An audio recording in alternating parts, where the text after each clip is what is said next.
All right, welcome back to the Big Texas Podcast presented by Texas Young Republicans. I'm your host, Jordan Overturf, coming to you once again from quarantine, badly in need of a haircut.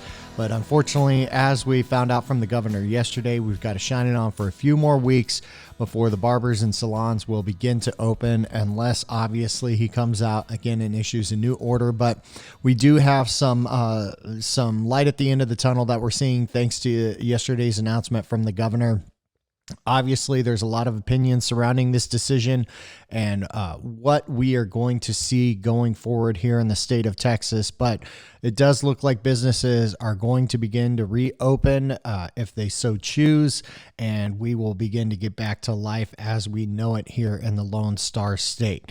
For us, that means we're going to continue these interviews. We're going to keep talking to candidates. If you are a candidate in a runoff race this July, please reach out to us. You can find us on Twitter and Instagram at Big Texas Podcast. Or if you want to reach out to the Texas Young Republicans, you can find us on Facebook, Twitter, and Instagram at Texas YRs. My guest today is one of those runoff candidates.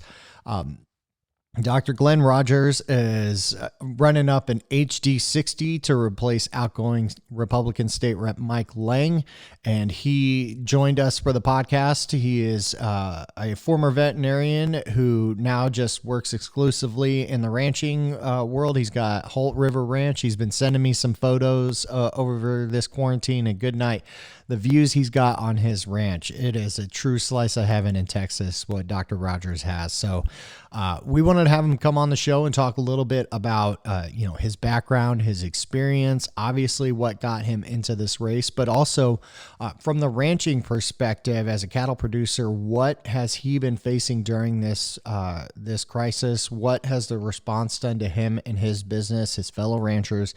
We got to talk about all that, but especially what he is doing in House District 160 and what he thinks it's going to take to bring victory in July for him so he can take the race all the way to November. But I had a great time talking to Dr. Rogers. Ladies and gentlemen, without further ado, I'm going to get out of the way. Dr. Glenn Rogers.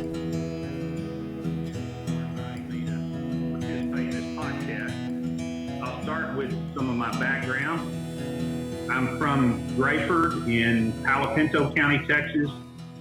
Grayford gets its name, the GRA comes from Graham, and the FORD is from Weatherford. So we're midway between Graham and Weatherford here in North Texas. I like it.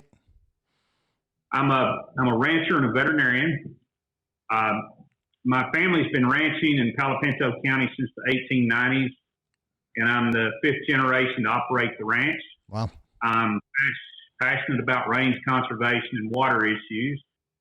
Our ranch received the Texas Conservation Ranch of the Year Award in 2017, and we were very proud of that award. My most important role is that of a husband, father, and grandfather. I have 4 living children, 5 grandchildren. My wife, Mandy, is also a veterinarian. My son, Ben's a senior at Texas A&M, and unfortunately is going to get his diploma by mail, but he's had a great experience at A&M. My daughter, Leah, is a high school sophomore. My oldest daughter, Meg's an MD, and my daughter, Jenny's an attorney. Wow. I've been an active member of the Traditional Methodist Church for over 50 years. And as a conservative Republican, I'm pro-life and believe strongly that life begins at conception. The Texans for Life PAC and the Texas Alliance for Life have endorsed me, and I'm also a strong supporter of the Second Amendment. Hunting's a big part of our ranching business as well. So, a little bit about why I chose to run for this office. In many ways, my career path and experiences have uniquely prepared me to serve in this district. I grew up in Graham, Texas, and I graduated from high school there. And then I received my undergraduate and doctor of veterinary medicine degree from Texas A&M. And then after I graduated, I started the practice in Graham, and then I also built the practice in Grayford on the north end of our ranch. So I wound up spending about 11 years in private veterinary practice, 9 years as a university educator, and 12 years as a consultant in the animal health business. And in the last 8 years, I've been a full-time rancher. I think that each of these careers have really helped develop me into a candidate to represent this rural district. The private practice taught me how to run small businesses and to serve the public 24/7. My experience at the university taught me to be an educator and a researcher. And then the corporate world taught me to be more comfortable in a big city business environment and communicate the needs of rural Texas to the urban world. And I guess the one word that would describe what I've learned most from ranching would be resilience. So I've been able to serve in a number of leadership roles on a local, state, and national basis, but my only public elected position was service on the Grayford School Board while I was in veterinary practice back in the early 1990s. Okay. So as I stated earlier, I'm really not a politician. Our forefathers intended for farmers, merchants, craftsmen, and other citizens to leave their jobs, to be public servants, and then return to their chosen occupation. And I think these forefathers are probably rolling over in their graves from the career politicians with either Potomac fever or Austinitis or whatever you want to call it, that forget where they came from. So just this past year, I completed my term as president of the American Association of Bovine Practitioners, and that's called the AABP. And it consists of over 5,000 cow doctors in the U.S., Canada, and several other countries. And it was through that experience and dealing with the shortage of rural veterinarians, several trips to Washington, and my growing concern for the decline of rural communities that led me to pursue this task of serving as your rural state representative. So I felt like my experience as a practicing veterinarian, a small business owner, an educator, a researcher, experience in the corporate world, and as a rancher have all given me somewhat of a broad skill set for public service in a rural district. Now let's talk a little bit about your experience as a rancher, especially at this time. You know, we've seen the response from the grocery stores in order to keep their shelves full, or at least keep restocking night after night. From the producer standpoint, what has been kind of your experience, and what are you hearing from other producers in terms of how they've had to change operations with the coronavirus response? Yes, it's been very tough times for ranchers. Cattle prices were under tremendous pressure before Corona.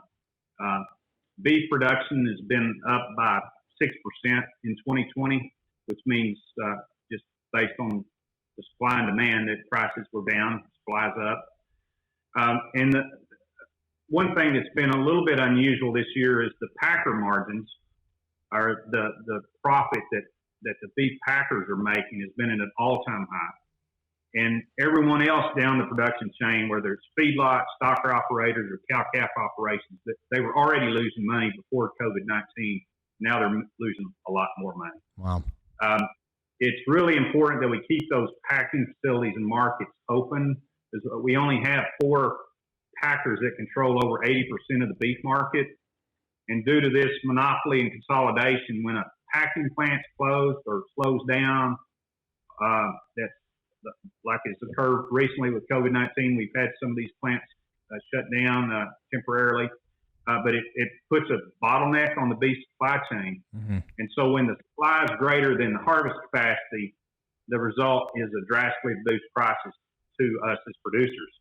Now, that doesn't mean you as consumers have reduced prices. Mm-hmm. That hasn't really happened, but it's definitely been reduced prices to the producer. And a study was recently conducted showing that the U.S. cattle industry losses are about $13.6 billion, and that's spread out over the 3 main sectors: cow, calf, stocker, and feedlot. Just a little bit about what we're seeing in the grocery stores. I get a lot of questions about that. Early on, it seemed like there might be some shelves that were empty and that kind of thing. I've had people say there was meat products they were used to getting and were not available. Yeah. The problem is about 50% of our food is consumed away from home. And COVID-19 has shut down much of our restaurant-based food consumption. Mm-hmm. So the entire supply chain has kind of shifted away from restaurants.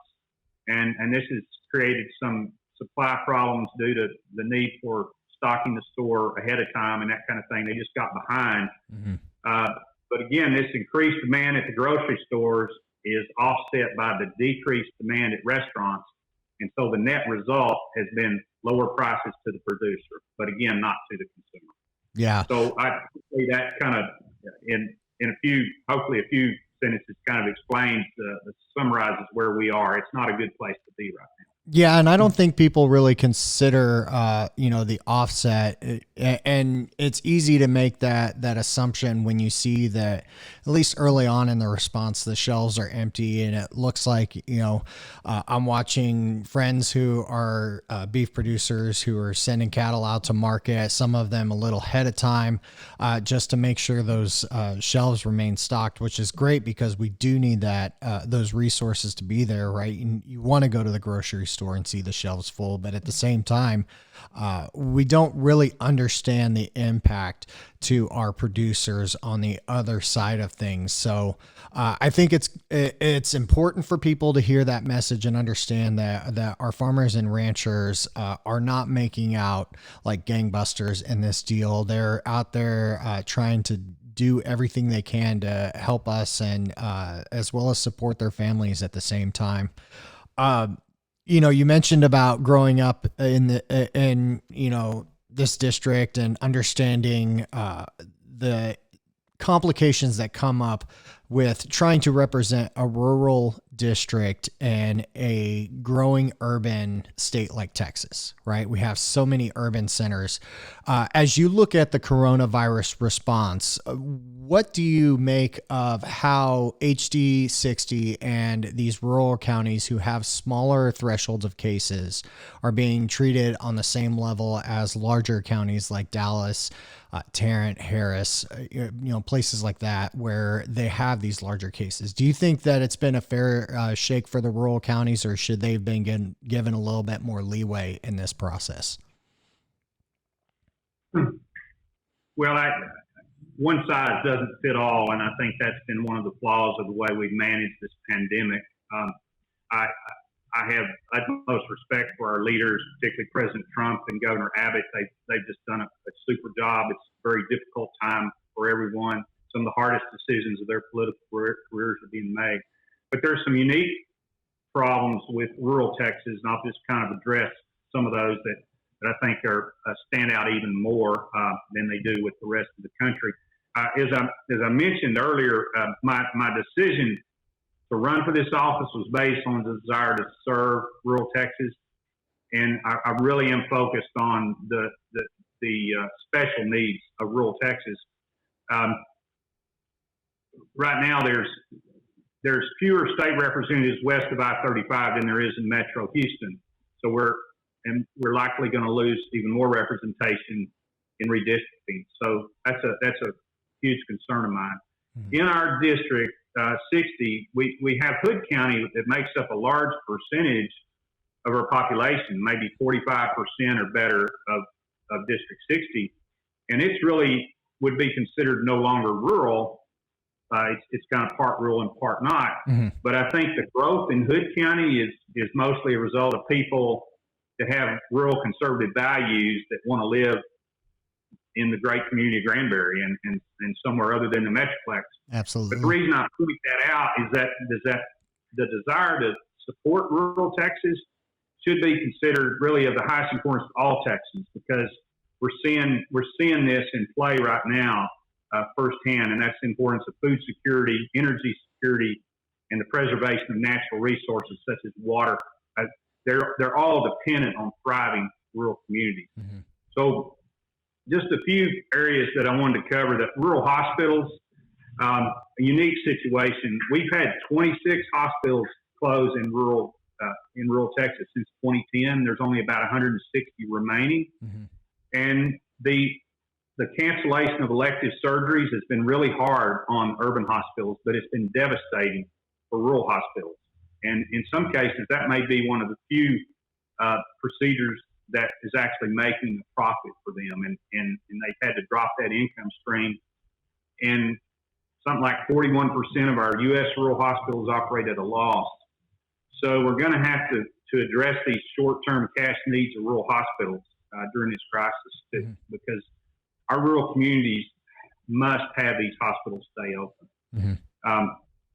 Just with all we've had happen with demographic shifts and high shares of uninsured patients, the cuts to Medicare payments, all these things have just added up. Rural schools, again, all schools have been impacted tremendously. They have to have, gone to internet learning and virtual learning. The problem is that in the rural areas, we have quite a few more people or students that don't have access to high-speed broadband, and that's been a huge problem. It's been estimated that I believe there's something like 500,000 homes in Texas do not have high-speed broadband available, and over 400,000 of those are in rural areas. And I've talked to educators and have had numerous examples of where the kids just did not have access to high-speed broadband. It's put a tremendous amount of pressure on them. In some cases, you have kids that are already struggling a little bit, and then they get in this environment and they just don't do well. So that's a concern that I really have. We're going to have to look at broadband the way we did electric service during the rural electrification project in rural areas and getting phones to rural communities. We need rural broadband widely and available to all our rural citizens. Yeah, and we've seen the legislature kind of take action on that, or I mean, they did take action last session in order to allow electric co-ops to be able to provide that broadband service in rural communities. So that's an important step. Do you feel like this process highlighting that will make rural broadband access more of a priority in the coming session? And how do you think we address that as we look at some of the economic constraints that are going to be put on us in response to this? Oh, there's going to be, Jordan, there's going to be some tough questions. I don't have the answers for a lot of them. We're going to be trying to cut budgets across the board more than likely. And yet we have these needs, like I just pointed out, that are essential to have supplied. So there's going to be some tough decisions made. I don't know certainly how we're going to do that specifically. I spend a lot of time thinking about it as our everyone in the legislature right now is spending a lot of time thinking about how we're going to address these issues. I talked yesterday with Cameron Smallwood, who's the CEO of United Electric Cooperative, and just kind of to see where they were on their project. That's an example that came from the legislation. Talked about they're scheduled to be providing broadband service to their customers, but it's a 5-year project, and it just takes a lot of time to build that infrastructure and get it in place. We wish we had it 5 years ago, but at least there are some exciting things happening to fill that gap. One of the complaints additionally about the lack of access for rural broadband is it limited the ability for some Texans to be able to take advantage of these work from home opportunities in this response. I guess my question to you is, as we look at how our infrastructure has been, there are fewer people on the roads, right? Because more people are being allowed to work from home, are encouraged to do so. As you look at this and we continue to see our infrastructure needs grow exponentially. I mean, experts say that we are not meeting our needs, and our construction needs are still putting us behind the curve in terms of population. Do you think this opens up the conversation to create more telecommuting opportunities, more telecommuting jobs here in the state of Texas, so that we can have that reduced strain on our infrastructure? Well, I think those are one of the many lessons that we're learning from this pandemic. The virtual learning and meetings, it's now totally mainstream. A few weeks ago, I wouldn't have been able to do this Zoom meeting. I've got my son that's the senior at A&M. He helped me learn how to use it, but it's become mainstream, and I think we're going to be using this more and more for face-to-face meetings. It never takes the place of that physical contact. We don't want to give that up, but we may want to look at augmenting some of our face-to-face meetings at a reduced cost by some virtual meetings. And I think that's one of the lessons learned that we'll take and use that as a cost-saving measure. I think the same could be said for telemedicine. Telemedicine is not new, but we've learned a lot about implementing more telemedicine technology during this pandemic. And if there's any doctors listening tonight, I know the sensitivity towards giving up that traditional doctor-patient relationship. We certainly want to do that. But we're gaining vast experience on converting this technology and finding new ways to use it. And those can be some cost-saving measures across the board for our rural hospitals as well. So it's not just about that. Certainly it costs money to build infrastructure, but we need to look at how technology can actually reduce costs and still provide services to our rural citizens. Yeah, I'm curious. What do you make of so many of these regulations that have kind of been put through their paces during this response? Specifically, since you brought up telehealth, telemedicine, it continues to be an emerging frontier. The legislature makes small gains on this, but we've seen in this emergency response that the type of telemedicine the legislature originally envisioned doesn't actually meet our modern setup, right? So now we have the ability for doctors to have these conversations via cell phone because, like you said, you yourself weren't experienced with Zoom. I certainly wasn't. The podcast has gone to video because we have this opportunity to connect more easily now. But what do you make of these types of systems being put through their paces during this response? And do you see silver linings coming from the coronavirus response? Well, I hate to say silver lining, but our country and our state has always come through and developed tremendous technologies and tremendous things out of adversity. And the same thing is going to happen here. Out of necessity comes, necessity is the mother of invention. And we are inventing and creating, and it's a tribute to the spirit of Texans and Americans in this crisis.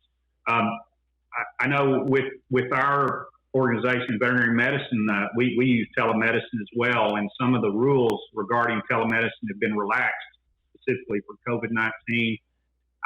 And some of those, we may find out that we could relax some of those restrictions, and it really didn't cause that much of a problem. So we may continue to have that occur, but certainly some things will go back to the way they were. Some things will never be the same as a result of this pandemic. And so yeah, there is some silver lining. And I guess another one that I want to point out is as bad as small businesses are being hurt right now, the support for local small businesses when we get back to work, which I hope is very soon, is I feel comfortable that people are going to go out of their way to support local small business like never before. For sure. We just can't have, that people have seen the travesty of shutting down some small non-essential businesses while allowing the mega stores to remain open and sell both essential and non-essential items. Mm-hmm. That's just a travesty. That should never have happened that way. We're going to lose many small businesses, but I think we're going to have the citizens are going to really go the extra mile to try to prop these businesses back up when we are able. Well, as we get ready to wrap up, I want to shift over to the campaign side of things. For you, as you get ready, you've got a couple extra months now for the runoff, with everything being pushed back to July. Where are you and your campaign focusing right now, and how are you continuing to have conversations with constituents? Well, I've talked to a number of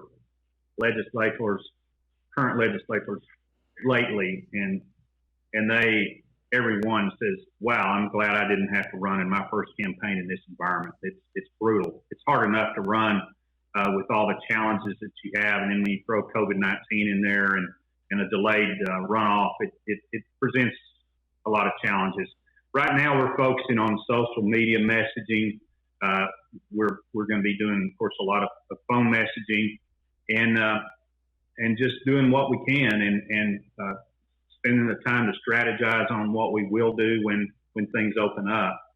I'm really not that excited about prolonging the time period. We would have preferred to have gone ahead and been done in May, but the good news is that we may have some face time with voters that we wouldn't have had if we voted in May. So we're looking forward to that, and we're hoping that's going to happen. As far as how things that we always took for granted are going to stay, I don't know. Just something as simple as a handshake and a hug. I'm a handshaker and a hugger, and I'm gonna have to change that behavior for quite some time. But that's going to be hard to do. Just that person to person, face to face time. I mean, the thing I've enjoyed most about this campaign is meeting the people that I've got to meet, and I really miss not being able to get in front of them and see them. So I'm looking forward to getting back out and getting in front of our constituents. Now, I know the conversation about, what voters are going to be talking about always changes, especially as you get closer to Election Day. For the voters in HD 160, as they're sitting at home right now having regular kitchen table conversations, what do you think is the issue that should be at the forefront of their mind right now?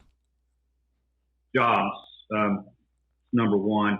The three pillars of my campaign when I started were public education, healthcare, and economic development, and that has not changed. In fact, it's more important than it ever was. And I think those are three things. When I say economic development, you can intertwine that with jobs, obviously. So jobs are extremely important. People need to get back to work. They want to get back to work.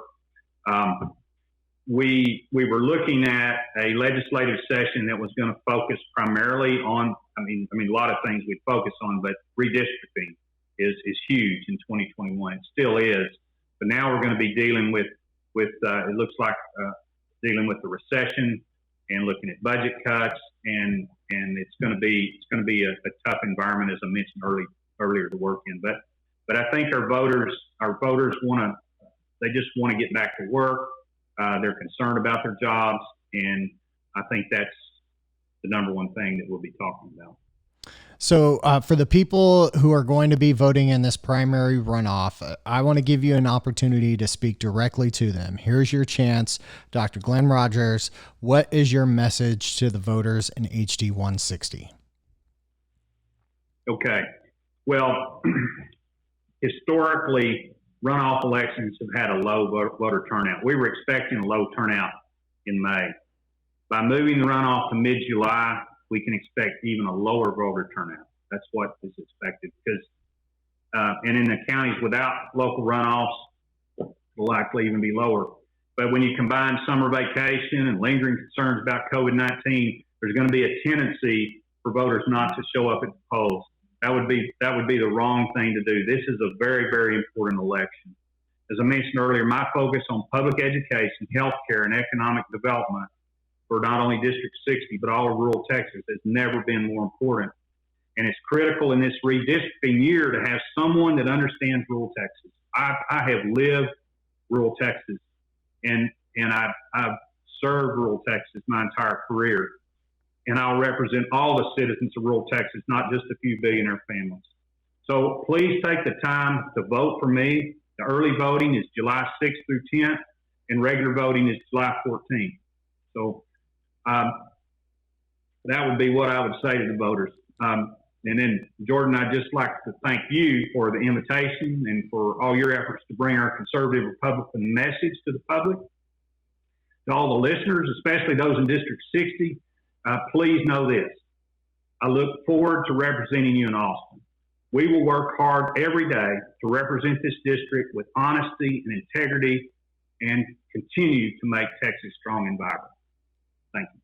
We appreciate you taking the time, Dr. Rogers. For those who want to learn more about your campaign, why don't you go ahead and give them the website, social media, all that stuff right now? Yeah. RogersForTexas.com is our website, and our Facebook has the same name, Rogers for Texas. Excellent. Well, we appreciate you taking the time. We'll let you get back to the cattle and your kids. We hope we can bring you on again before the runoff. And if not, we wish you best of luck and victory in July, so that way we can bring you back before November. We can talk a bit more about what is going to be on the minds of voters at that time. Okay. Thank you, Jordan. Appreciate it. Have a great day. All right. Thank you, Dr. Rogers, again for joining us. He actually joined us last week for that interview. We've been trying to get these scheduled and figure out the best way to roll them out. So we are continuing to book candidates. I've got another interview this Thursday. If you are a candidate, again, and you are in a runoff for July, we would love to talk to you. Obviously, we're open to talk to all candidates, policy experts, and things like that. But right now, our focus is on making sure that those folks who are in a runoff have a chance to get on the show, talk to voters, talk to Texans about their policies, what are the issues they're pursuing, why should voters select them in this upcoming July runoff. And then, of course, we are focused on November 2020. We want to make sure that we keep Texas red, so make sure that you subscribe to all of our Young Republican alerts at texasyr.gop. You can also follow us on Facebook, Twitter, and Instagram at TexasYRs, and make sure you're following the podcast for the latest updates on Twitter and Instagram at Big Texas Podcast. We've got so much going on. We're going to continue to look into the governor's response, the federal response. We've got more stimulus money coming down to small businesses. We'll see how that funding gets rolled out, and we'll continue the conversation. We love having these talks with candidates to talk about the issues that they are focusing on. What are the issues that should be at the forefront of at the front of voters' minds at this time as they get ready for July runoffs for November 2020? There's a lot to be considered and weighed. So thank you again for listening. If you're on iTunes or Spotify, Google Podcasts, wherever you get this, hit that subscribe button.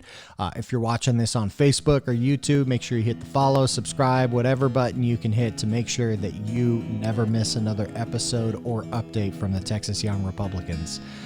Friends, thank you again. I cannot say it enough. I appreciate it. Thank you to everyone helping flatten the curve. Those who are first responders serving on the front line, you all are doing amazing work, and we really appreciate it. We're proud to call you Texans. Till next time, friends, we'll see you down the road.